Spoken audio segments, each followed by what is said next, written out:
Yes, Miss Janet, you're right. And there's a ton of barbecuing going on. The biggest barbecue day of the year, of course. Labor Day is number 2, just so you know, for you want to write that down or playing Trivial Pursuit a little later on.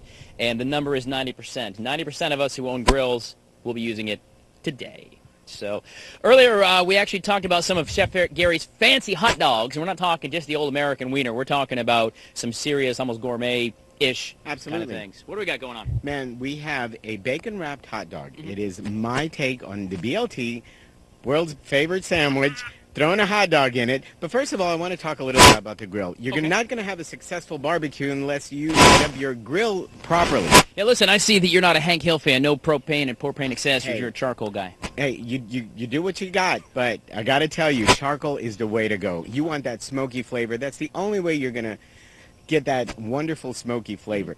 Charcoal. Best. What is the secret, man? I see you're getting the briquettes a little white. Absolutely. What you want to do is you want to get your briquettes. I use the ones that have already saturated in the fuel. So what you want to do, pile them high like a little pyramid, light them up, and then wait for it. Don't get anxious. You want to see that nice ash. Wait for it. You don't want to get anxious because you're going to get those fumes and things. You want the fire totally burn out. You want your fumes. So you don't actually want an open flame then? Absolutely, because you're looking for that ash. When you see the ash and the fire goes out, there's enough heat to cook your food. All right. So don't ever worry about running out of heat. Is there a secret to how many briquettes, or is it really kind of... Ivor, can you come in and take a look and see how many briquettes he's got right here? Is that about what you want on a grill? Depending on your grill, yes. You don't want to overdo it because you're going to have flare-ups, you're going to have hot spots. You want to evenly distribute your briquettes. If you got your bigger grill, you want a hot spot and a not so hot spot. So you're kind of like offsetting your briquettes a little bit. Right. Yeah. So perfect grill, wonderful food, wonderful time. There you go. So you're going to grill them. They're going to get, they're just about white. So we're going to toss these weenies wrapped in bacon. I love saying that. Oh, look at those things. I know. It's great. You can use toothpicks if you're using to secure the weenies. I'm going to do one real quick for you. Yeah, sure. You got your weenie in hand, and you've got your bacon, and you're wrapping it around very quickly like that. Oh, look at that. That's nice. You're securing with either toothpicks. I'm using the skewers because they're a little easier and they're bigger for me to see. You don't want to keep the toothpick when you're doing...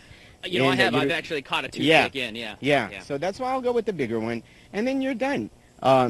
You're ready to go on? Let's toss these on the grill. I'm telling you. And in a few minutes, we're going to check back and see how they come out. We've got the red, white, and blue dog.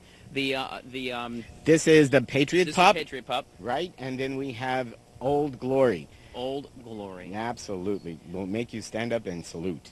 Absolutely. You stand up and salute. I love it. Chef Gary Iwanowicz from Rent a Chef down here, celebrating the 4th of July with some grilling. And speaking of 4th of July, what about fireworks? You like fireworks, right? Man, I love fireworks. Gotta have the bang. You gotta have the bang. You gotta do it safe. We're gonna talk to our friends from Casey's Fireworks to talk not only about the safety, but we might let a few off. Sorry, neighbors, in advance. It's the 4th of July. Well, if they're not awake.